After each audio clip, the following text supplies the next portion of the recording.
قدر کو کیسے حاصل کریں، کیسے ہمیں یقین ہو جائے کہ شب قدر ہمیں مل گئی ہے، وہ جو عبادات ہیں وہ شب قدر میں انجام پائیں. تو انہوں نے جواب دیا، کہا کہ جو راتوں کی قدر کرنا جانتے ہیں اللہ انہیں شب قدر نصیب فرما دیتا ہے نا. لہذا شب قدر کا معاملہ بظاہر ایسا محسوس ہوتا ہے کہ فقط یہ نہیں ہے کہ ایک رات اعمال کیے باقی 7 سال انسان سوتا رہ جائے اور غافل رہ جائے.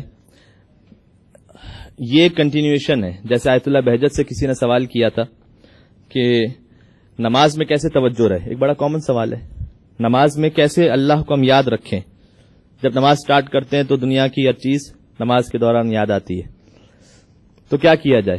تو انہوں نے بڑا خوبصورت جواب دیا تھا کہ نماز کے علاوہ باقی اوقات میں اللہ کو یاد رکھو، نماز میں اللہ خود بخود یاد رہ جائے گا. صحیح ہے نا.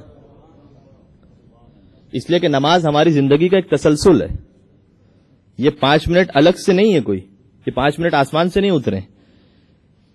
تو اگر مجھے کاروبار میں تو اللہ یاد نہ رہے، مجھے گھر میں اللہ یاد نہ رہے، مجھے صلہ رحمی کے وقت اللہ یاد نہ رہے، مجھے زبان سے بات کرتے وقت اللہ یاد نہ رہے، اور جیسے ہی مصلی پر آؤں تو 5 منٹ کے لیے یاد آ جائے، اور اس کے بعد پھر میں جب مصلی سے ہٹ جاؤں تو پھر اپنی زندگی میں مگن، تو یہ نہیں ہو سکتا.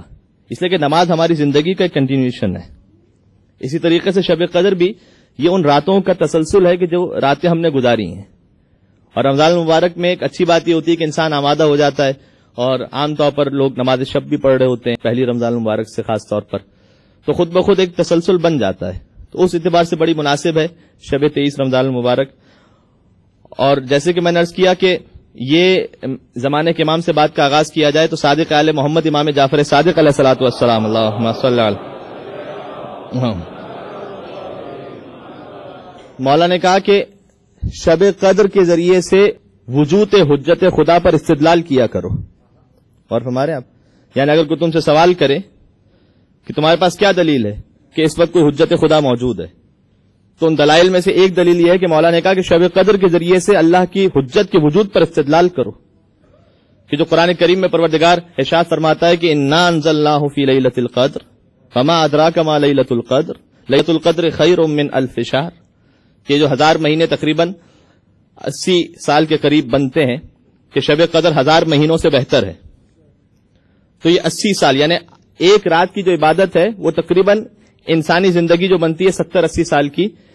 تو اللہ یہ چانس دینا چاہتا ہے کہ اے انسان، اگر تیری ساری زندگی بھی معصیت میں گزری ہے تو ایک رات میں تجھے موقع دے رہا ہوں کہ تو اسے کمپنسیٹ کر سکتا ہے، اور اس ایک رات کی عبادت کے ذریعے سے 80 سال کے ثواب تک پہنچ سکتا ہے.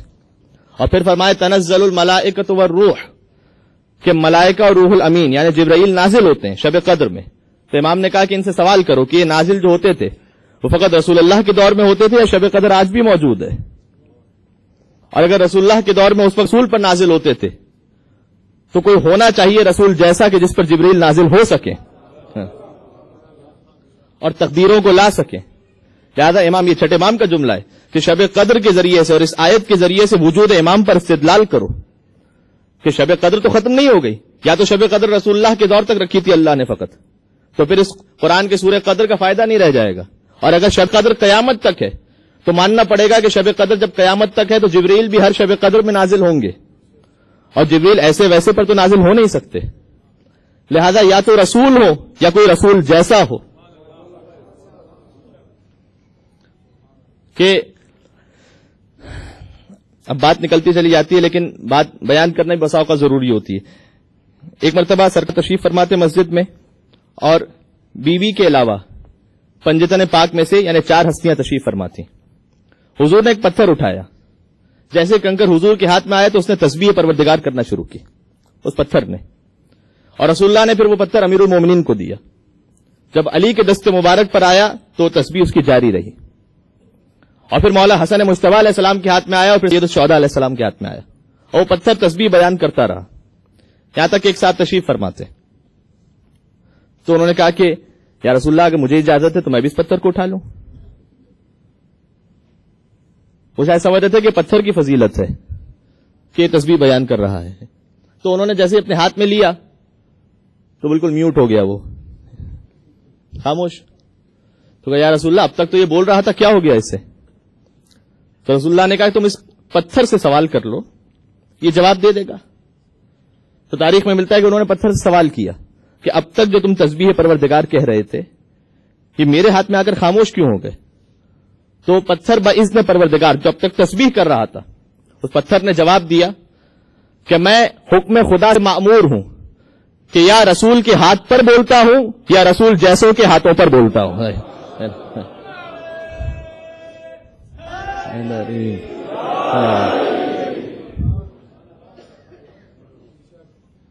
تو سمجھ میں آ گیا کہ ایسے ویسے کون ہوتے ہیں اور رسول جیسے کون ہوتے ہیں.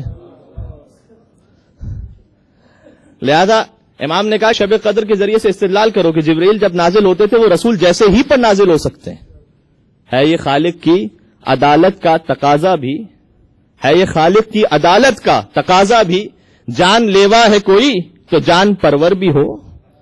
جب جان لینے والا ہے کوئی تو جان عطا کرنے والا بھی تو ہو. جان لیوا ہے کوئی تو جان پرور بھی ہو. اور چھپ کے جب پردے میں بہکاتا ہے ابلیس لئی. اور کیجئے گا، ابلیس بھی سامنے تو نہیں آیا کبھی. اور تعجب ان لوگوں پر جنہیں ابلیس کی غیبت پر اعتراض نہیں ہوتا.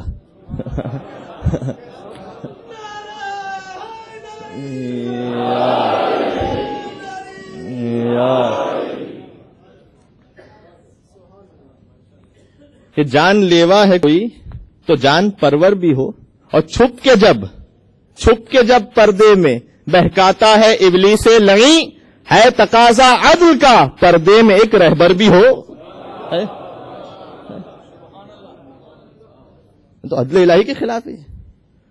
لہذا شب قدر کے اعتبار سے پہلا اور بنیادی ترین نقطہ، اپنے زمانے کے امام کے وجود کو محسوس کیجیے گا کہ ان کے بغیر شب قدر گویا اس کی کوئی حیثیت نہیں ہے. یعنی سارے اعمال کا دار و مدار، مرکز اور محور حضرت حجت کی ذات اقدس ہے کہ اگر ان کی جانب دل مائل ہے تو پھر گویا سمجھ جائیے کہ پھر تمام اعمال بھی قبول ہیں، ان میں برکت بھی ہے، ان میں نورانیت بھی ہے. اور اگر زمانے کے امام کا تصور، خیال وہ دل میں نہ آ سکا تو آپ دعائے جوشن کبیر بھی پڑھ لیجئے، آپ اعمال قرآنی بھی کر لیجئے، آپ سورے بھی پڑھ لیجئے، لیکن وہ شب قدر کی حقیقت کو درک نہیں کر پائیں گے. اس کا جو ایسنس ہے وہ ہاتھ سے ضائع ہو جائے گا. لہذا سب سے پہلی بات زمانے کے امام کا وجود، ان کی نورانیت کہ اس سے ہمارے قلوب منور ہو سکیں. دوسری گزارش وہ یہ کہ چونکہ جب زمانے کے امام کے راستے پر جا رہے ہیں، جس آیت کریمہ کی میں نے آپ کے سامنے تلاوت کا شرف حاصل کیا، سورہ مبارکہ حج کی آیت ہے. اللہ کہتا ہے ان الذین تدعون من دون اللہ لن یخلقوا ذبابا.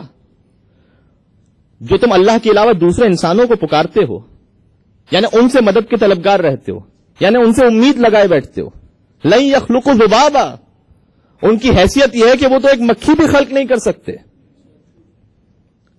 یعنی تمہارا دل کس کی جانب مائل ہونا چاہیے کہ تم وہ مکھی بھی خلق نہیں کر سکتے جن سے تم امید لگاتے ہو. دیکھیں ایک سسٹم ہے جو اللہ نے اسباب کا سسٹم رکھا ہے کہ پانی پیئیں گے تو پیاس بجھے گی، یہ اللہ ہی نے نظام رکھا ہے. وہ حضرت موسیٰ کا مشہور واقعہ کہ مریض ہوئے اور انہوں نے دوا نہیں لی اور باقی مریضوں نے دوا لے لی، اور حضرت موسیٰ نے ہمیں سکھلانے کے لیے، اپنی امت کو سمجھانے کے لیے کہ مجھے تو اللہ شفا دے گا. اور جب شفا عطا نہیں ہوئی تو لوگوں نے اعتراض کرنا شروع کیا کہ آپ تو غیب کی اور آخرت کی باتیں کرتے ہیں، آپ کی دنیا کی بات پوری نہیں ہوتی، تو آپ کی آخرت کی بات پہ کیا یقین رکھیں. تو حضرت موسیٰ کوہ طور پر جاتے ہیں تو اللہ نے کہا کہ اے موسیٰ جب تک دوا استعمال نہیں کرو گے شفا نہیں ملے گی. کہ پروردگار میں نے تو تجھ پہ بھروسہ کیا تھا، قوم کے سامنے کا. تو اللہ کی جانب سے یہ آواز آتی ہے کہ اے موسیٰ تم کیا سمجھتے ہو اس دوا میں شفا کس نے رکھی تھی؟ یہ شفا ہم نہیں رکھی تھی. تو اللہ نے ایک سسٹم رکھا ہے اسباب کا. ہاں پروردگار یہ چاہتا ہے کہ تم اسباب میں گم ہو کر مسبب الاسباب کو نہ بھول جانا کہ وہ اللہ نے سسٹم رکھا ہے. لیکن امید اللہ سے ہونی چاہیے، دل اللہ کی جانب مائل ہو. اللہ کہتا ہے کہ جن لوگوں سے تم امیدیں لگاتے ہو وہ ایک مکھی بھی نہیں بنا سکتے. اس کے بعد عجیب جگہ وَلَوْ اجْتَمَعُوا لَهُ، سب مل جائے تب بھی مکھی نہیں بنا سکتے. اور پھر تو بڑی دور کی بات ہے بنانا تو. وَإِن يَسْلُبْهُمُ الذُّبَابُ شَيْئًا لَا يَسْتَنقِذُوهُ مِنْهُ. اگر مکھی ان لوگوں سے کچھ لے لینا تو یہ اس سے واپس بھی نہیں لے سکتے. کیا ذلیل کیا خدا کی قسم. بنانا تو دور کی بات ہے. وَإِن يَسْلُبْهُمُ الذُّبَابُ شَيْئًا اگر لے لے تو واپس بھی نہیں لے سکتے. ضعف الطالب والمطلوب، جو مانگنے والا ہے وہ بھی ضعیف ہے، جس سے مانگ رہا ہے وہ بھی ضعیف ہے. جس کا دل اللہ کی جانب مائل ہو، مناجات محبین مولا سید سجاد من ذا الذی ذاق طعم حلاوت محبتک فرام منک بدلا، پروردگار کون ہے جسے ایک مرتبہ تیری محبت کا مزہ آ جائے پھر تیرے در کو چھوڑ کر کسی اور کے پاس جائے، جسے تیری محبت کا مزہ آ جائے۔ نوجوانوں سے خاص طور پر اگر وہ اس وقت بیٹھے ہوئے ہیں سن رہے میری بات کو، تو کہ اس وقت جو ایک بہت بڑا ظاہر سی بات ایشو ہے میڈیا کی وجہ سے اور ہماری مس گیدرنگز کی وجہ سے، مولانا پہلی نگاہ میں دل مائل ہو گیا، صحیح جناب میری کیمسٹری ان کے ساتھ بہت اچھی ہے، نعوذ باللہ من ذالک، تو کیا کیا جائے؟ ان کے لیے جملہ گزارش کرو جس کا دل اللہ، حضرت یوسف کا واقعہ ہے نا، پورا قرآن کسی کو پتا ہو نہ پتا ہو، جوان کو یہ ضرور پتا ہوگا کہ بھئی یہ واقعہ تو ہے۔ تو جناب علی جب ہوا یہ کہ حضرت یوسف عزیز مصر بن گئے اور ان کی حکومت ہو گئی، زلیخا بوڑھی ہو گئی، تو ایک مرتبہ حضرت یوسف جا رہے تھے کہ راستے میں زلیخا انہوں نے دیکھا حضرت یوسف کو، قریب آنا چاہ لیکن سپاہیوں نے روک دیا، تو دور سے حضرت یوسف کی نگاہ پڑتی ہے تو قریب بلایا، تو جیسے ہی زلیخا قریب آتی ہے تو ایک جملہ کہا، جسم پر لرزہ طاری ہو گیا، بوڑھی ہو چکی ہیں، لرزہ طاری ہو گیا جسم پر، ایک جملہ کہا حضرت یوسف کو دیکھ کر کہ الحمدللہ الذی جعل الملوک بمعصیتہم عبیدا وجعل العبید بطاعتہم ملوکا، حمد اس پروردگار کی کہ اللہ نے کہ جس نے بادشاہوں کو ان کی معصیت کی وجہ سے غلام بنا دیا اور بندوں کو اس کی اطاعت کی وجہ سے بادشاہ بنا دیا۔ الحمدللہ الذی جعل الملوک بمعصیتہم عبیدا وجعل العبید بطاعتہم ملوکا۔ اس کے بعد کہا، حضرت یوسف نے کہا کہ تم نے وہ گناہ کیوں کیا تھا؟ کہا جہل اور حسن کی وجہ سے، حسن آپ کا تھا، جہالت میری تھی، میں مائل ہو گئی آپ کی طرف۔ کہ اب کیا چاہتی ہو؟ کہ میں آپ ہی کو چاہتی ہوں۔ تو حضرت یوسف نے ایک جملہ کا جہاں سے پورا موضوع شروع ہو سکتا ہے، اور وہ بھی بڑا اہم موضوع ہے لیکن اس وقت نہیں ہے، کہ اے زلیخا تم نے اس وقت مجھے دیکھا ہے تو تمہاری اس وقت کیا کیفیت ہوگی جب تم اس آخری نبی کا دیدار کر لو گی کہ جن کا چہرہ میرے چہرے سے زیادہ حسین ہے، جن کا کردار میرے کردار سے زیادہ حسین ہے، جن کا نور میرے نور سے زیادہ ہے، اس وقت تمہاری کیا کیفیت ہوگی؟ تو زلیخا نے جواب دیا لقد صدقت، آپ نے سچ کہا، اس لیے کہ جیسے ہی آپ نے ان کا نام لیا ہے میں نے اپنے دل میں ان کی محبت کو محسوس کیا ہے۔ یہ جو بات کہی جاتی ہے نا درود کے بارے میں، درود کیوں پڑھتے ہیں؟ اس کے بے شمار فائدے ہیں۔ جب زبان پر نام آ رہا ہے تو اللہ دل میں محبت پیدا کر دیتا ہے۔ اللہم صل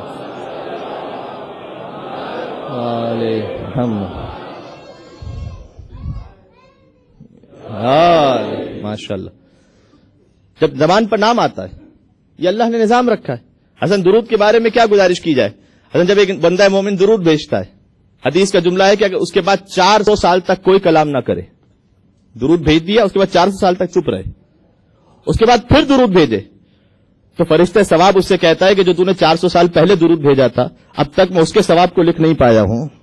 اللہ صلی اللہ محمد وآل محمد۔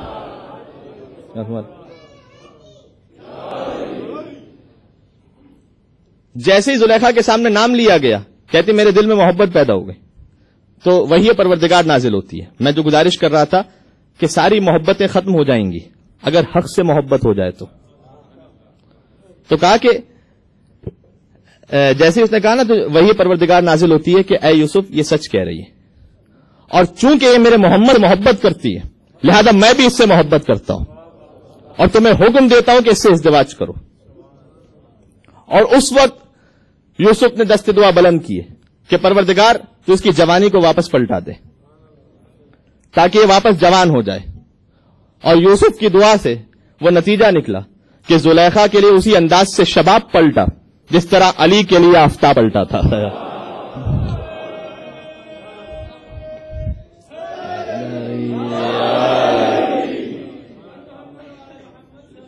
اللہ صلی علی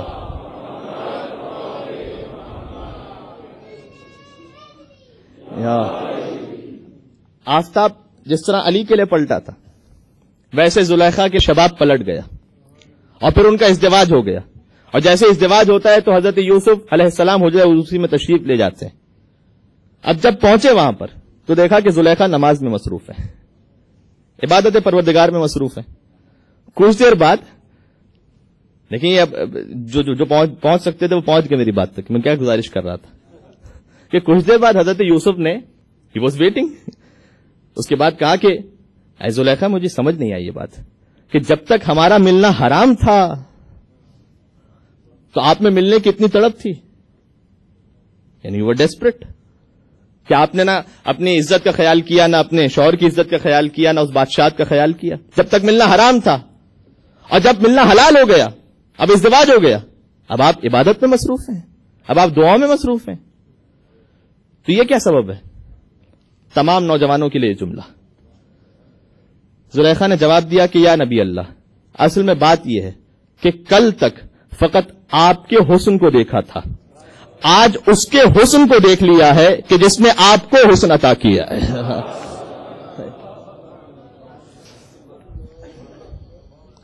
آج میں نے فیل کیا اس کے حسن کو, اس کی خوبصورتی کو. منزل لذیذہ قطع حلاوت محبتک فرام من کا بدلہ.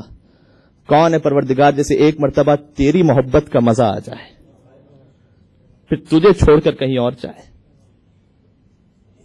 شب قدر کے اعمال ان کا ایک ظاہر ہے, اس کے پیچھے یہ باطن ہے, اللہ کی محبت, زمانے کے امام سے عشق. حسن معصومین کی بات بہت دور کی ہے, آیت اللہ نخودکی کی مثال دیتا ہوں.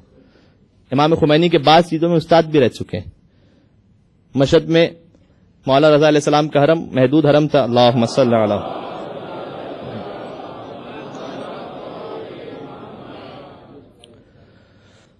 ظاہر ہے کہ اس وقت اتنی اس میں ایکسپینشن نہیں ہوئی تھی. وہ تشریف لے جاتے ہیں, بند بھی ہو جاتا تھا رات کے وقت. تو ایک بار آتے ہیں, سخت سردی کا زمانہ تھا, نہیں معلوم کیا ذہن میں خیال آئے. دیکھیے میں نوجوانوں سے یہ نہیں کہہ رہا کہ وہ ڈائریکٹ اس طرف جمپ کر جائیں جو عرفان کی منزل ہے, بلکہ آیت اللہ بہاؤالدینی کے جو مدفون ہیں قم میں, بی بی معصومہ قم کے حرم میں, ان کا ایک بہت خوبصورت جملہ ہے. کہا کہ فقہ یعنی شرعی مسائل, یہ حلال و حرام جس کی ہم اہمیت نہیں سمجھتے, فقہ مقدمہ اخلاق ہے. یعنی پہلے شرعی مسائل سیکھو, اس کے بعد اخلاقیات کی منزل ہے, یعنی مستحبات کی منزل ہے, یعنی مکروہات کی منزل ہے. کا فقہ تمہید ہے اخلاقیات کی, اور اخلاقیات تمہید ہے عرفان کی. اور پھر کہا کچھ لوگ ہیں کہ جو شرعی مسائل کے بغیر ڈائریکٹ عرفان کی وادی میں جمپ کرنا چاہتے ہیں, جو ناممکن ہے کہ اللہ نے جس ترتیب سے رکھا ہے اس ترتیب سے چلنا ہے. تو ان علماء کے واقعات جب بیان کیے جاتے ہیں تو ان سارے مراحل کو طے کر چکے ہوتے ہیں وہ. تو پہلے ہمیں اسی توضیح کو سیکھنا ہے, اسی حلال حرام کو سیکھنا ہے. مجھے وضو کیسے کرنا ہے, مجھے نماز کیسے پڑھنی ہے, مجھ پہ خمس کس طرح سے واجب ہے. اس کے بعد لمحہ بلمحہ, مرحلہ بمرحلہ. تو آیت اللہ نخودکی پہنچے وہاں, اس سے کہا کہ میں چھت پہ نماز پڑھ, چوکیدار سے کہا کہ آج میرے لیے چھت کو کھول دو, میں وہاں جا کر نماز شب پڑھنا چاہتا ہوں. اب اوپر تشریف لے جاتے ہیں, سردی تھی لیکن بہرحال سنو فال نہیں ہو رہا تھا, لیکن وہ چلے گئے اوپر. اچھا وہ آیا نیچے اور آ کر سو گیا. جو گیٹ کیپر تھا اسے نیند آ رہی تھی, وہ آ کے سو گیا. جب فجر کے قریب اٹھا تو دیکھا شدید برف باری ہو رہی ہے, اور اوپر سے لاک کر کے آیا تھا آگا کو کہ اب جناب علی یہ دل میں سوچ رہے نہیں معلوم اوپر کیا آئس کریم بن گئے ہوں گے, ہے نا, حساب کتاب کیا ہوگا کچھ نہیں پتا. جلدی سے اوپر بھاگتا اور جا کر جیسے دروازہ کھولا تو دیکھا کہ آیت اللہ نخودکی ہیں, اور چھت پر مولا رضا علیہ السلام کے حرم پر رکوع میں جھکے ہوئے ہیں, اور کئی فٹ برف ان کی پشت پر موجود ہے. اور وہ ایسا محسوس ہو رہا ہے کہ نہیں معلوم کب سے برف باری شروع ہوئی, انہیں احساس ہی نہیں ہو پایا کہ یہ رکوع کے عالم میں اور نماز کو جاری رکھا ہوا ہے. نماز جاری ہے اس لیے کہ یہ اس کا چاہنے والا ہے کہ جس کے پیروں سے تیر کھینچ لیا جائے اسے پتہ نہیں چلتا ہے. تو شبہ قدر کے میں اعمال کی فہرست اس لیے نہیں بتا رہا کہ سارے اعمال تو یہاں ہونے والے ہیں, تو آپ اعمال تو کر لیں گے ایک کے بعد ایک, لیکن ان اعمال کے بعد آپ دیکھیے گا کہ آپ کے اندر کوئی تبدیلی محسوس ہو رہی اس قسم کی یا نہیں ہو رہی, ورنہ یہ لقلقہ لسانی کی حد تک تو رہے گا, اس سے آگے نہیں بڑھ پائے گی بات. لہذا اللہ کے راستے پر چلنے کا عہد زمانے کے امام سے انشاءاللہ پھر سے تجدید بیعت. پھر بڑی اہم بات جو یہاں پر اس اعتبار سے چونکہ مومنین صاحبان سرورت تشریف فرمائے کہ سارا سال صدقہ دینا اس کی بات الگ ہے. کل کی رات کا صدقہ. اچھا صدقے میں ایک بات اور بھی گزارش کرتا ہوں چونکہ مستحب صدقہ ہے لہذا اس میں یہ بھی جاننے کی ضرورت نہیں کہ یہ مستحق ہے یا نہیں ہے, کیونکہ جو خمس ہے اس میں تو سہم امام سہم سادات فطرے میں شرعی مسائل ہیں, لیکن مستحب صدقے میں مسائل نہیں ہیں. تو بہرحال آپ دینے کی, کسی نے صادق آل محمد امام جعفر صادق علیہ الصلوۃ والسلام اللہم صلی علی, کسی نے مولا سے کہا مولا کچھ لوگ آتے ہیں کہ جو مستحق ہوتے ہیں, کچھ لوگ مانگنے کے لیے آتے ہیں جو مستحق نہیں ہوتے ہیں, ہم کیا کریں؟ امام نے کہا کہ اگر تیری حیثیت میں ہے تو اسے بھی دے دے کہ جو مستحق ہے اور اسے بھی دے دے کہ جو مستحق نہیں ہے. اچھا بالکل خالی ہاتھ لوٹا دینا یہ مکروہ بھی ہے شرعی اعتبار سے. اگر ایک شخص مانگنے کے لیے آیا ہم جانتے ہیں کہ یہ مستحق نہیں ہے, بالکل خالی ہاتھ لوٹا دینا یہ مکروہ ہے, حرام نہیں ہے لیکن مکروہ ہے. اچھا یہ مکروہ ختم بھی ہو جائے گا, فقط درہم سے چھوٹا کیا ہوتا ہے؟ فلس ہوتا ہے. ہاں وہ اگر کوئی فلس بھی رکھ دے تو مکروہ ختم ہو جائے گا. البتہ آپ اسے یہ دے دیں اور سامنے سے آپ کو 4 سلواتے دے دے تو اس کی میری گارنٹی نہیں ہے پھر, لیکن یہ مکروہ ختم ہو جائے گا کہ بھئی یہ کیا پکڑا دیا. اچھا ہم تو اس روایت کو مکمل کرتا ہوں. ابھی مولا کی شہادت کا دن گزرا ہے نا, کسی نے مولا سے کہا مولا حاتم تائی بڑا سخی تھا, اس کے گھر 40 دروازے تھے 40 گیٹس, اور ہر دروازے سے مستحق کو عطا کیا کرتا تھا, ایک ہی مستحق کو. ایک شخص آیا, تصور کیجئے کہ یہاں تو شاید کیونکہ وہ اس طرح سے بیگرز نہیں ہوتے ہیں سگنل پر, کراچی بامبے لاہور یہاں پر تو بہت کامن ہے وہاں پر, کہ جب آپ رکے اور کسی نے آ کر مانگا اور آپ نے دے دیا اسے تو وہ گم کر دوبارہ دوسری ونڈو سے آئے مانگنے کے لیے وہی شخص. تو ہم کہیں یہ کیا تماشا ہے, ابھی تو دیا تھا, اور پھر دے بھی دیں تو وہی تیسری ونڈو سے آئے پھر مانگنے کے لیے. پھر تو زبان سے کچھ دیں گے, جیب سے کچھ نہیں دیں گے, اتنا مجھے پتا ہے. تو کسی نے مولا سے کہا مولا اتنا سخی تھا کہ 40 گیٹ سے ایک فقیر آتا تھا, پہلے دروازے سے اسے دیتا, پھر دوسرے دروازے سے آتا تھا پھر اسے دیتا تھا, وہی تیسرے دروازے سے آتا تھا اسے دیتا تھا. مولا نے کہا اچھا, لیکن سخاوت میں کچھ کمی تھی. بہرحال اس نے کہا مولا اب اس سے زیادہ سخی کیا ہوگا, 40 دروازوں سے ایک فقیر کو دے دے. مولا نے بڑا عارفانہ جملہ کہا کہ پہلے ہی دروازے سے اتنا کیوں نہ دے دیا کہ دوسرے دروازے پر آنے کی ضرورت محسوس.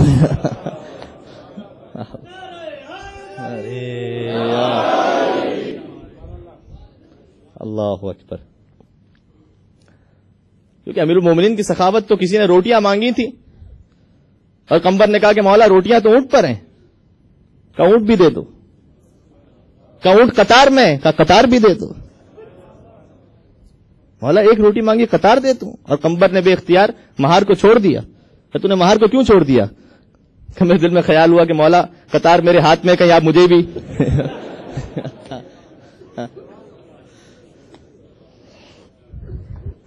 بحب علی ابن ابی طالب صلوات بر محمد صلی اللہ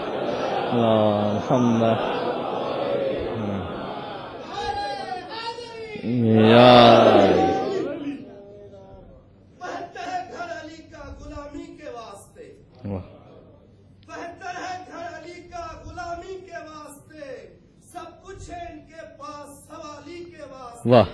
گھر پر بلند کر ذرا عباس کا علم, آئیں گے فرشتے سلامتی کے واسطے.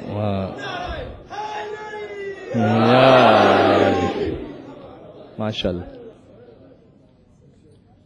اور یہ حقیقت ہے, یعنی جو کسی نے کہا نا اس وسعت الطاف کو پہنچے گا بھلا کون. الطاف یہ الطاف بھائی نہیں, سخاوت یعنی امیر المومنین کے بارے میں کسی نے اس وسعت الطاف کو پہنچے گا بھلا کون, سائل نے کبھی در پہ علی کے نہ سنا کون. اللہ اکبر. سائل نے کبھی در پہ علی کے نہ سنا کون. تو کسی نے سوال کیا مولا مستحق جو نہیں اسے بھی دے دیں. کہا کہ اگر تیری حیثیت میں تو اسے بھی دے دے جو مستحق ہے اور اسے بھی دے دے جو مستحق نہیں ہے. اس نے کہا مولا کیوں, ایسا کیوں کروں؟ کل کی رات ہمیں اللہ سے لینا ہے نا شب قدر میں. تو مولا نے جواب دیا اس لیے کہ اگر تو اسے بھی دے گا کہ جو مستحق ہے اور اسے بھی دے گا کہ جو مستحق نہیں ہے تو پھر اللہ تجھے وہ بھی عطا کرے گا کہ جس کا تو مستحق ہے، اور وہ بھی عطا کرے گا کہ جس کا تو مستحق نہیں ہے۔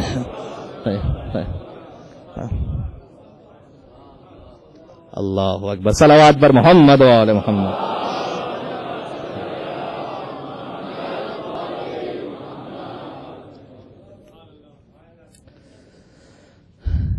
لہذا صدقے کی عبادت وہ فراموش نہ ہونے پائے، یہ مستحب صدقہ ہے۔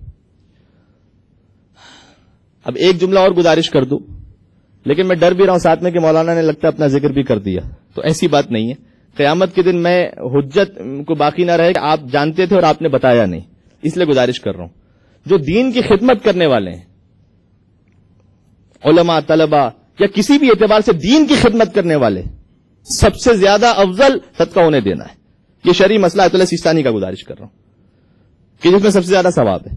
اور باقی یہ کہ جیسے میں نے آپ سے جنرل گزارش کیا، تو کل اس عبادت کو ضرور انجام دیں۔ پھر ایک اور بات دیکھیے، جتنا ہو سکے یہاں پر ہم اہل بیت اطہار کی دعائیں پڑھیں گے، جتنا ہو سکے اہل بیت کی دعاؤں کو، چونکہ ہمیں تو اللہ سے بات کرنے کا سلیقہ بھی نہیں آتا۔ حسن فارسی زبان کے شاعر نے کہا، بے علی شناختم من بے قسم خدا خدا رہا، کہتے خدا کی قسم میں نے خدا کو علی کے ذریعے سمجھا۔ تو اہل بیت اطہار کی جو دعائیں ہیں وہ بہترین دعائیں ہوتی ہیں، آپ اپنی جانب سے مانگے دعا، لیکن جتنا اہل بیت کی دعاؤں کو پڑھیں گے اتنی نورانیت زیادہ ہوگی اس پہ۔ اس لیے یہ میں کیوں گزارش کر رہا ہوں، دعا میں جو ادب اور احترام ہے، وہ ایک خاکی اور ایک آسی بندہ جب اللہ سے مانگتا ہے تو اس احترام کو باقی نہیں رکھ پاتا۔ حضرت ابراہیم علیہ السلام کا جو جملہ قرآن کریم نے نقل کیا ہے، وَإِذَا مَرِضْتُ فَهُوَ يَشْفِينِ، جب میں مریض ہوتا ہوں تو وہ شفا دیتا ہے۔ یہاں علماء نے لکھا ہے، علماء مفسرین نے، کہ یہ کیا مطلب ہے، حضرت ابراہیم نے کس عاجزی کے ساتھ اس جملہ کہا۔ ہم پڑھتے ہیں اس جملے کو، لیکن اس کی عاجزی تو ذرا محسوس کیجئے گا۔ ہم میں سے کوئی ایسا ہے کہ جو باذن پروردگار، اس کے بغیر، اللہ کے اذن کے بغیر مریض ہو جائے؟ نہیں، اللہ کے اذن ہی سے مرض ہے اور اللہ کے اذن ہی سے شفا ہے، لیکن چونکہ مرض میں ایک نقص ہے، اس نقص کو اپنی ذات سے تشبیہ دی۔ جب میں مریض ہوتا ہوں، یہ نہیں کہ جب تو مریض کرتا ہے تو ہی شفا دیتا ہے۔ اور ہمارے اس لطافت کو، وَإِذَا مَرِضْتُ، جب میں مریض ہوتا ہوں فَهُوَ يَشْفِينِ، تو شفا تو دیتا ہے۔ جو امیر المومنین نے دعا کمیل میں کہا کہ پروردگار اگر تو نے مجھے قیامت میں جہنم میں خدا نہ خواستہ ڈال دیا تو میں اہل جہنم کے درمیان تجھے اسی طریقے سے پکاروں گا، اگر تو نے اجازت دی، اگر تو نے اجازت دی۔ یہ جملہ ہے مولا کا، یہ ادب اور احترام، اگر تو نے اجازت دی تو میں بات کر سکوں گا۔ اس احترام کو ہم ملحوظ نہیں رکھ سکتے۔ یہ معصوم ہستیاں ہیں کہ جن کی دعاؤں میں یہ احترام ہوتا ہے، اور اگر وقت ہوتا تو میں ڈیٹیل کے ساتھ گزارش کرتا، جا کر دیکھیے گا جو سورہ مبارکہ کہف میں واقع حضرت موسیٰ اور حضرت خضر کا، اس میں 3 چیزیں ہوئی تھی نا، کشتی میں سوراخ، اس کے بعد بچوں کو معلوم ہوگا، دوسری چیز کیا تھی؟ ایک کو قتل کیا اور ایک خزانہ اس کی جو ہے وہ تعمیر کر دیا۔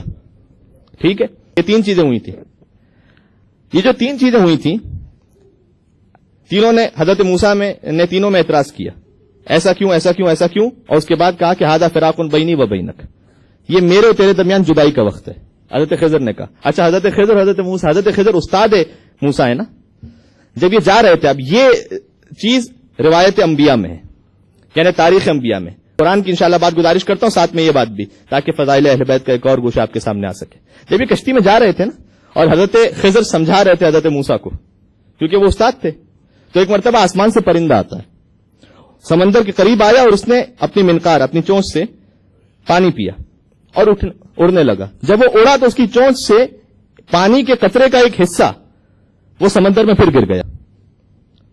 تو وہی پروردگار آتی ہے کہ اے خضر، تم استاد موسیٰ ضرور ہو، لیکن اپنے علم پر غرور نہ کرنا، اس لیے کہ تمہارا علم اس قطرے کی مانند ہے اور آخری نبی کے وسیع کا علم اس سمندر کی مانند ہوگا۔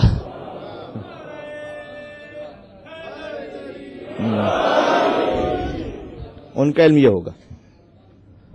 تو حضرت خضر نے جب سمجھایا، پوری آیتیں نہیں پڑھوں گا، اس وقت نہیں ہے، 3 الفاظ کہے، رمضان المبارک کا مہینہ تو قرآن کے کچھ گوشے بھی سامنے آ جائیں۔ جب کشتی میں سوراخ کیا تو کیا کہا؟ فَأَرَدْتُ، میں نے ارادہ کیا، کہ میں کشتی میں سوراخ کر دوں تاکہ اس بادشاہ سے کشتی کو بچا سکوں. اب جنہیں واقعہ ذہن میں نہیں ان سے معذرت کے ساتھ تھوڑی دیر کے لیے. میں نے کشتی میں سوراخ کیا، فأردت، میں نے سوراخ کیا. اچھا، ایک کو قتل کیا آگے جا کر، جوان کو، اور دوسرے کو کیا کیا؟ واقعہ نہیں ہے کہ آپ کے ذہن میں بھائی؟ ہاں نہیں. جب ایک جوان کو قتل کیا، وہ قتل کیوں کیا تھا؟ اس لیے کہ اللہ اسے ایک اور بیٹا عطا کرے گا، جو اچھا بیٹا ہوگا، نیک صالح اولاد وہ عطا کرے گا. جب اس بات کو سمجھایا تو کہا فأردنا. پہلے کا ارد تو کشتی میں نے ارادہ کیا کہ سوراخ کر دوں. دوسرے واقعے کی جب وضاحت کی تو کہا ہم نے ارادہ کیا، میں نے نہیں، ہم نے ارادہ کیا کہ یہ کام کر لیں. اور جب اس کے لیے دیوار کو تعمیر کیا بغیر اجرت کے تو پھر کہا فأراد اللہ، میرے اللہ نے ارادہ کیا کہ میں یہ کام کر لوں. خضر ہی نے کام کیے، تینوں کام خضر ہیں، تینوں باذن پروردگار ہیں. ایک میں کہا قرآن میں ایک لفظ قیمتی ہے، ایک میں کہا کہ میں نے ارادہ کیا، ایک میں کہا ہم نے ارادہ کیا، ایک میں کہا اللہ نے ارادہ کیا. یہ فرق کیوں ہو گیا؟ یہ ادب اور احترام ہے. غور کیجئے گا، جب کشتی میں سوراخ کیا تو کشتی کو سوراخ کر دینا اور خراب کر دینا بظاہر یہ کشتی میں نقص پیدا کرنا تھا، اور نہیں چاہتے تھے کہ اس نقص کو اللہ کی ذات سے تشبیہ دی جائے. لہذا کہ میں نے ارادہ کیا کہ میں سوراخ کر دوں، نقص کو اللہ سے تشبیہ نہیں دی. جب دوسرا کام تھا تو اس میں دو چیزیں تھیں، ایک قتل کرنا اور ایک اللہ دوسری اولاد عطا کرے. تو کہا ہم نے ارادہ کیا تاکہ قتل کو اپنی ذات سے تشبیہ دیں اور جو اللہ عطا کرے وہ اللہ کی ذات سے منسوب ہو جائے. تو کہا ہم نے ارادہ کیا. اور جب دیوار کو تعمیر کیا تو اس میں خیر ہی خیر تھا. تو کہا فأراد اللہ، میرے رب نے ارادہ کیا کہ میں اس دیوار کو بنا دوں. اور فرمایا یہ ہے انبیاء کی وہ شان کہ جب اللہ سے بات کرتے ہیں تو کن باریکیوں کا خیال رکھتے ہیں. لہذا جب آپ دعا پڑھیے گا تو جتنا ہو سکے اہل بیت اطہار کی دعاؤں کو پڑھیے گا تاکہ اس میں اس ادب کا خیال رہ سکے کہ جو ذات اقدس الہی کے ساتھ ہونا چاہیے. ورنہ ہم کیا کرتے ہیں آپ کی خستگی کو دور کرنے کے لیے؟ بسا اوقات ہم ادب سے بات کرتے ہیں لیکن کیا کچھ کہہ جاتے ہیں. ایک پیر صاحب تھے، اچھا کچھ پیر تو ہوتے ہیں واقعی جنہوں نے کچھ پڑھا ہو، کچھ ان کے پاس ریاضت ہو، لیکن یہ پیر وہ منگل والے پیر تھے. تو پیر منگل بدھ والے پیر. تو پیر صاحب تھے، ان کے پاس ایک صاحب آتے تھے، وہ ان کے مرید تھے. وہ مرید آئے ان کے پاس، کہا کہ قبلہ میرے ہاں چوریاں بہت ہو رہی ہیں تو کوئی تعویذ وغیرہ بنا دیں. انہوں نے کہا کہ تعویذ تو لکھ دیا لیکن اب تعویذ میں لکھیں کیا، آتا تو نہیں تھا کچھ، ویسے ہی لکھ دیا ہے خیر، اور تعویذ کو بند کیا اور کہا کہ یہ لے لو، لیکن میرا مشورہ ہے کہ ساتھ میں کتا بھی پال کے رکھ لینا تو اچھا رہے گا. وہ مشورہ دیا تو مرید نے بڑی عقیدت کے ساتھ بہت احترام کے ساتھ جواب دیا کہ قبلہ کیا بات کر دی آپ نے، میرے تو پیر بھی آپ ہیں، کتے بھی آپ ہیں، جو کچھ کرنا ہے آپ ہی نے کرنا ہے، میں نے نہیں کرنا کچھ.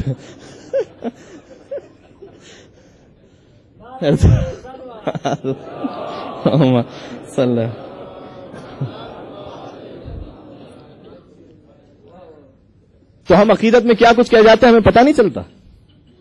لہذا جتنا اہل بیت اطہار سے ان کے کلام سے متمسک رہیں گے اتنا پروردگار سے بات کرنے کا لطف ہوگا اور چاشنی آپ محسوس کر سکیں گے. لہذا اس کے کچھ ٹرانسلیشن کو بھی غور کیجیے گا. تو 3-4 باتیں ہو گئیں. زمانے کے امام کا تصور ذہن میں رہے، اللہ کی محبت انشاءاللہ، ظاہر کہ یہ وہی راستہ ہے جو زمانے کے امام کا راستہ ہے. پھر ساتھ میں اہل بیت اطہار کی دعاؤں پر تھوڑا سا غور. ٹرانسلیشن یہاں ساتھ میں چل رہا ہوتا ہے، الحمدللہ مومنین پڑھ بھی رہے ہوتے ہیں. اور جہاں دیکھنا ہو، بس گفتگو میرا وقت پورا ہو گیا. امام غزالی جن کا تعلق ہمارے مسلک سے نہیں ہے، انہوں نے لکھا ہے بحر المحبہ میں، ایک کتاب لکھی بحر المحبہ، اس میں لکھا، کہتے ہیں اسمعی ایک شخص تھا جو آتا ہے، اسمعی بیان کرتا ہے کہ رات کا وقت تھا، خانہ کعبہ کے قریب میں پہنچا تو میں نے دیکھا کہ رات کی تاریکی چھا چکی ہے، اور رات کو اس وقت چونکہ کچھ لائٹنگ نہیں ہوتی تھی لہذا تاریکی ہوتی تھی، اور ایک اکیلا شخص ہے کہ جو خانہ کعبہ کا پردہ پکڑ کر اور گڑگڑا کر اور تڑپ تڑپ کر کچھ کہہ رہا ہے، فریاد کر رہا ہے. وہ کہتا ہے میں اس کے قریب پہنچا، مجھے نہیں معلوم تھا وہ کون ہے، میں اس کے قریب پہنچا اور میں نے سننا شروع کیا کہ وہ کیا کہہ رہا ہے. تو امام غزالی لکھتے ہیں کہ وہ نوجوان تڑپ کر کہہ رہا تھا کہ الہی و سیدی و مولایا نامت العیون وغابت النجوم وانت مالک حی قیوم لا تأخذک سنۃ ولا نوم غلقت المملوک ابوابها وقامت علیہا حراسها وحجابها وقد خل كل حبیب بحبیبه فبابک مفتوح للسائلین. کہ وہ تڑپ رہا تھا اور کہہ رہا تھا اے میرے اللہ، اے میرے سردار، اے میرے مولا، نامت العیون، آنکھیں سو چکی ہیں. یہ وقت اللہ کو عبادت کے لیے پسند ہے. آنکھیں سو چکی ہیں. وغابت النجوم، ستارے ظاہر ہو چکے ہیں. وانت مالک حی قیوم، تو مالک ہے، تو حی ہے، تو قیوم ہے. لا تأخذک سنۃ ولا نوم، اور تو ایسا ہے کہ جیسے نہ کبھی نیند آتی ہے نہ کبھی اونگ آتی ہے.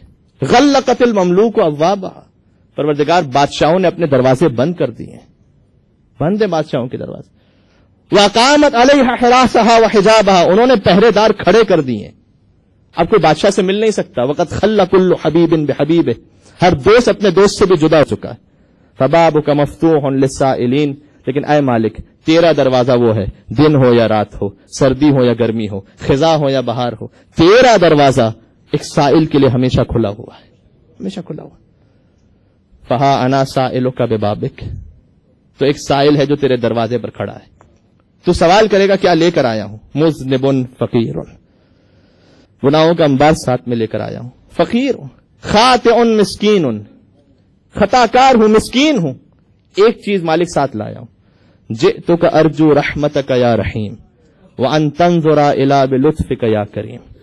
پروردگار اپنے دامن میں تیری رحمت کی امید کو لے کر آیا ہوں کہ تو نظر کرم کر دے مجھ پر. اسمعی کہتا ہے کہ میں سن رہا تھا یہ، اور مجھے اس کا چہرہ نظر نہیں آ رہا تھا، اور وہ کچھ شدت سے گڑگڑا رہا تھا کہ مجھ پر بھی گریا طاری تھا. اور اس کے بعد میں نے ایک نظم سنی اس سے کہ جسے میرے پاس پیش کرنے کا وقت نہیں ہے، ایک شعر پڑھوں گا اس نظم کا. اس نے شعر کا اپنے رب کو مخاطب کرتے ہوئے کہ ان کان جودک لا یرجو الا ذو اشرف فمن یجود بالعاصین عن النعم. پروردگار اگر تیرا دروازہ فقط نیک لوگوں کے لیے کھلا ہوتا تو پھر گناہگار کس کے دروازے پر جا کے مانگتے؟ پھر ہم کہاں جاتے؟ کل کی اہم ترین عبادت استغفار. انین المذنبین احب الی من تسبیح المسبحین. حدیث قدسی ہے، تسبیح کرنے والوں کی تسبیح سے زیادہ مجھے گناہگار کی فریاد پسند ہے. ٹھیک ہے، تو بچا بچا کے نہ رکھ اسے، تیرا آئینہ ہے وہ آئینہ. اقبال نے کہا تھا. قلب مومن کو ایک آئینے سے تشبیہ دی تھی، مرر. اگر مرر میں کوئی اسکریچ آ جائے تو وہ بیکار ہو جاتا ہے، اس کی قیمت ختم ہو جاتی ہے. لیکن کیا قلب مومن جو آئینہ ہے وہ ٹوٹ جائے تو اس کی بھی حیثیت ختم ہو جاتی ہے؟ نہیں، اس کی ویلیو اور بڑھ جاتی ہے.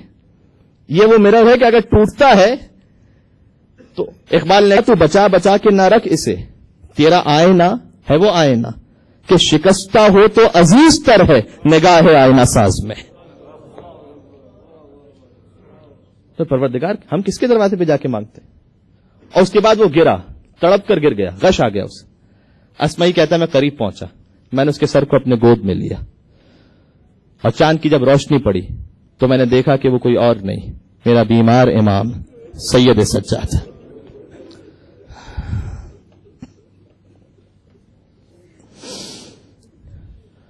اسمعی کہتا ہے بے اختیار میری آنکھوں سے آنسو جاری ہوئے، مولا کے چہرے پر گرے. جیسے ہی مولا غشی کے عالم سے بیدار ہوتے ہیں تو مجھ سے سوال کیا کہ من ذا الذی اشغلنی عن ذکر مولایا، یہ کون ہے جو میرے اور میرے خدا کے ذکر کے درمیان حائل ہو گیا؟ یہ کون آ گیا؟ جواب دیا نا اسمعی، مولا میں آپ کا چاہنے والا ہوں. اسمعی مولا آپ کی حالت ہے، آپ امام معصوم ہیں، آپ ایسے تڑپتے ہیں رب کی بارگاہ میں. کسی نے جب بی بی سے کہا تھا نا کہ علی وفات پا گئے، تو بی بی نے سوال کیا تھا نا تم نے علی کو مصلے پر تو نہیں دیکھ لیا؟ کہا کہ ہاں وہ مصلے پر تھے. کہا تم نے تو آج علی کو تڑپتے ہوئے ایسے دیکھا ہے، میں تو روز علی کو اسی طرح تڑپتے ہوئے دیکھتی ہوں. جب زرار مولا کا صحابی حاکم شام کے دربار میں پہنچا تھا اور اس نے کہا علی کی شہادت ہو چکی تھی، اس نے کہا کہ علی کے بارے میں بیان کر، تو کہا نہیں تو تحمل نہیں کر سکے گا. کہ نہیں میں کہتا تو بیان کر. تو زرار نے تلوار کو نکالا اور علی کا یہ شیر دل سپاہی تلوار کے سہارے کھڑا ہو گیا ظالم کے سامنے، اور اسے دیکھ کر کہتا ہے لقد رأیتہ فی اللیل وہو قائم فی محرابہ یتململ تململ السریر ویبکی بکاء الحزین ویقول آہ آہ من قلت الذات وطول السفر وعظیم المورد وخشونت المسجد. کہتا میں نے دیکھ رات کی تاریکی چھا چکی ہے، ستارے ظاہر ہو چکے ہیں. وَهُوَ قَائِمٌ فِي مِحْرَابِهِ, لیکن میرا مولا محراب عبادت میں کھڑا ہے. یتململ تململ السریر, ایسے تڑپ رہا ہے جیسے سانپ کا کاٹا تڑپا کرتا ہے. وَيَبْكِي بُكَاءَ الْحَزِينَ, ایسے رو رہا ہے جیسے کسی ماں کے سامنے اس کے جوان کی موت. وَيَقُولُ آہ من قلت الذات, اور تڑپ تڑپ کر کہتا ہے پروردگار علی کے پاس سامان سفر کتنا کم ہے. وطول السفر, اور تجھ تک پہنچنے کا سفر کتنا لمبا. وعظیم البحرت, تجھ تک پہنچنا کتنا سخت ہے. وخشونت المسجد, اور پروردگار تجھ تک کسی آرام دہ سواری میں نہیں آنا, قبر کی تنگ و تاریک سواری کے ذریعے سے تجھ تک پہنچنا. علی تڑپ ہے, علی تڑپے ہیں, مولا سید سجاد تڑپے ہیں. بس مصائب اور اختتام, اب تو کسی ربط مصائب کی ضرورت ہی نہیں رہی نا.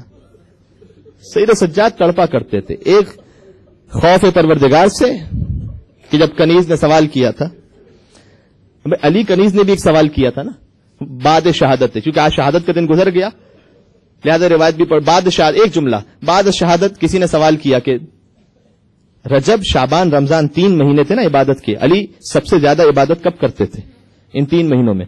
تو کنیز نے جواب دیا کہ کیا بتلاؤں, علی کی زندگی گزر گئی, رمضان کے آنے اور جانے کا پتہ ہی نہ چل سکا.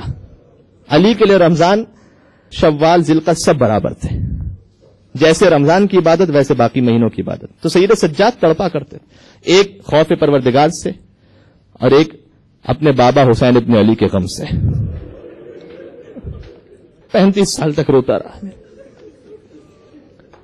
قصاب ذبیحوں پہ پردہ ڈال دیتے ہیں, اور کوئی نہ ڈال سکے تو مولا سوال کر لیتے ہیں اور کہتے ہیں کہ کیا تو نے اسے ذبح کرتے ہوئے پانی پلایا تھا یا پیاسا ذبح کیا تھا؟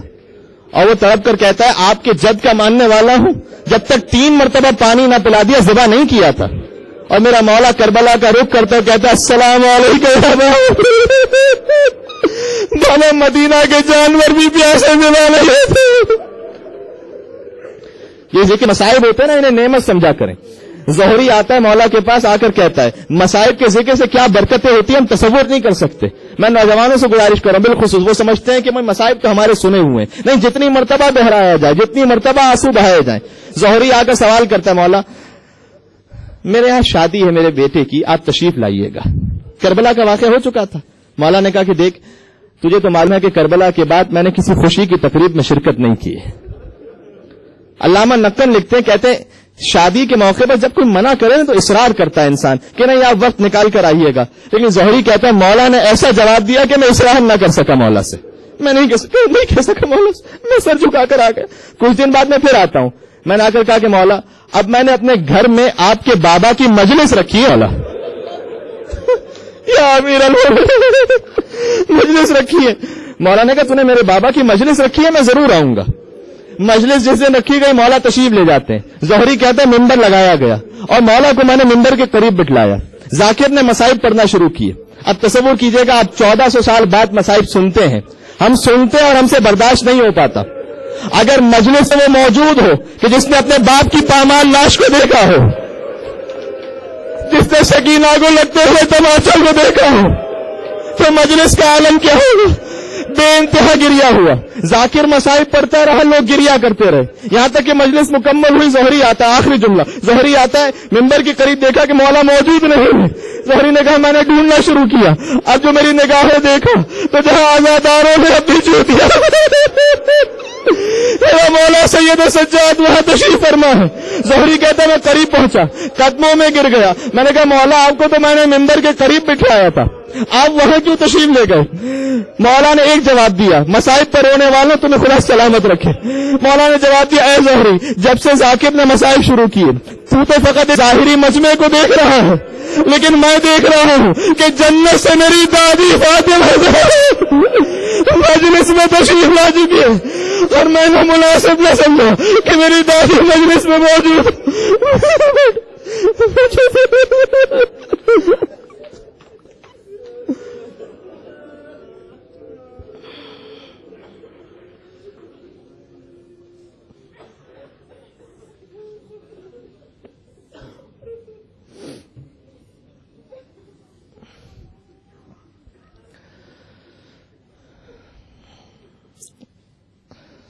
مولا سیر سجاد کا ذکر ہوا ہے پروردگار، یہاں سب سے اہم دعا کرتے ہیں. آپ نے مولا کے ذکر کو یہاں سنا، یہاں پر چراغ جل رہا ہے، یہاں پر آپ فرش پر تشریف فرما ہے، لیکن جس مولا کا ذکر ہے اس کی قبر پر چراغ جلانے والا کوئی نہیں ہے.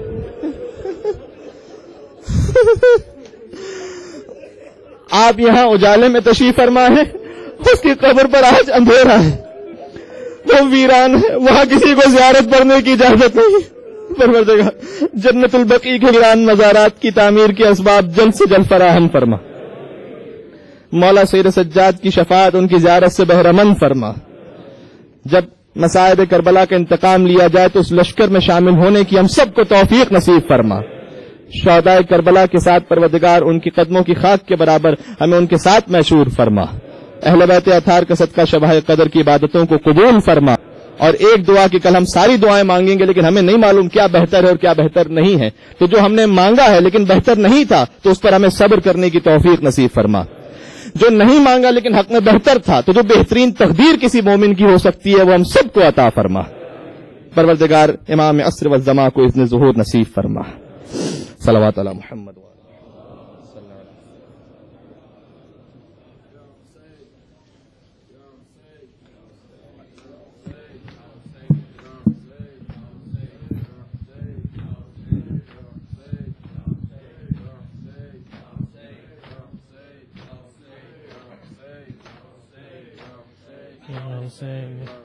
یا علی یا علی یا علی یا علی یا علی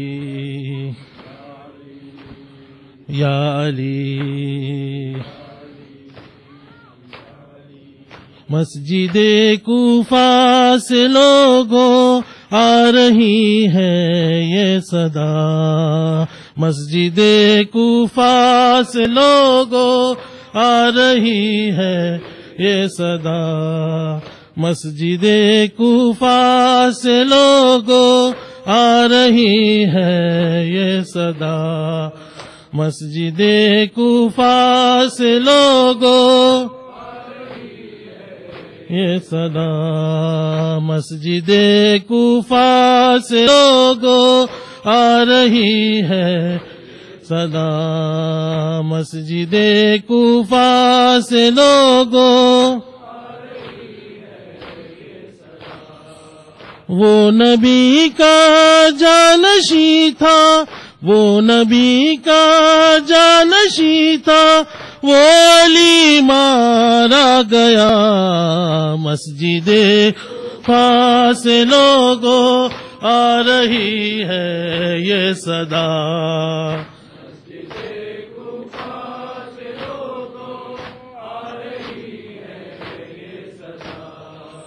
جس کے آمد کے لیے دیوار کعبہ شک ہوئی، جس کے آمد کے لیے دیوار کعبہ شک ہوئی، حالت سجدے میں اس کا، حالت سجدے میں اس کا خون مسجد میں بہا، مسجد کوفہ میں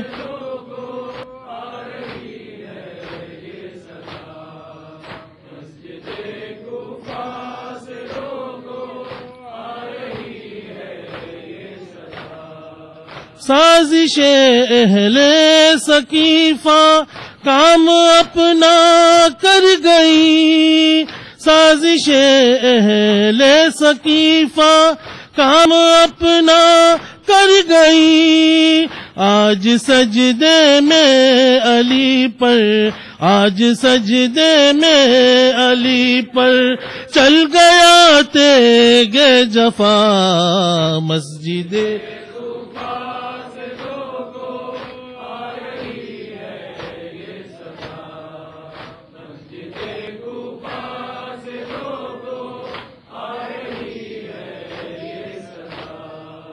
کوفیوں خوشیاں مناؤ، قتل حیدر ہو گئے، کوفیوں خوشیاں مناؤ، قتل حیدر ہو گئے، خانہ زہرا میں لیکن خانہ زہرا میں لیکن آج ماتم ہے بپا مسجد کوفہ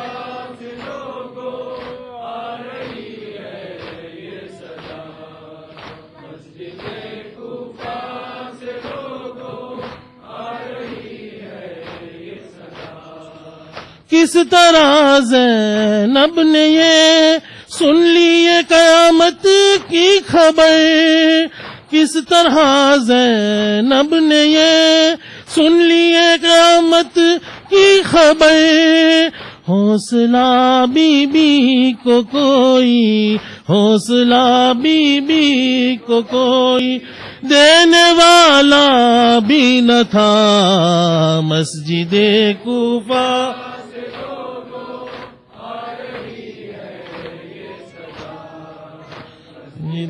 کوفہ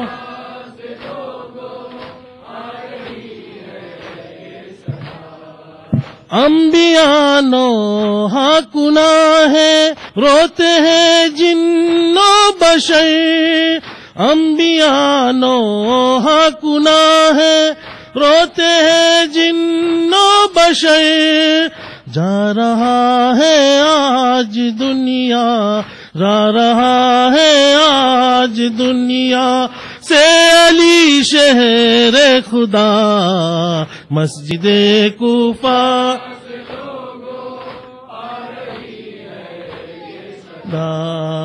مسجد کوفہ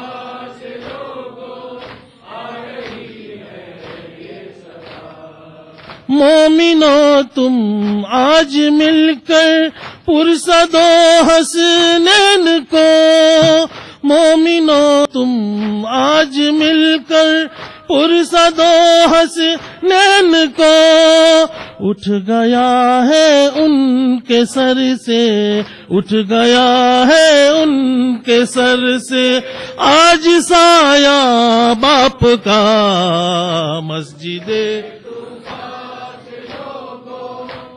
یہی ہے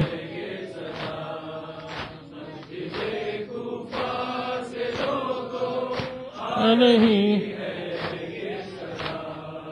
جعفری مشکل کشا کے قتل کا نوحہ ہے یہ، جعفری مشکل کشا کے قتل کا نوحہ ہے یہ، جو مسلح پر ہے اس کے، جو مسلح پر ہے اس کے خون سے لکھا گیا مسجد سے لوگوں آ رہی ہے یہ صدا، جدے لوگوں آ رہی ہے یہ صدا، وہ نبی کا جانشی تھا، وہ نبی کا جانشی تھا، وہ علی مارا گیا مسجد کوفہ سے لوگوں